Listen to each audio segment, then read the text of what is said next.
政府舉行默哀儀式，悼念大埔宏福苑5級火嘅死難者。全港18區設有吊唁處。警方將會進入宏福苑搜查遺體同埋調查。空中巴士緊急維修同埋更新 A320系列客機軟件，涉及大約6000架客機。全球多間航空公司嘅航班延誤或者係取消。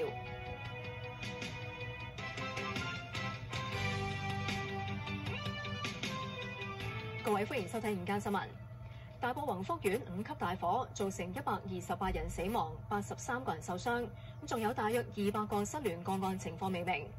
政府喺朝早舉行默哀儀式，悼念大火嘅罹難者。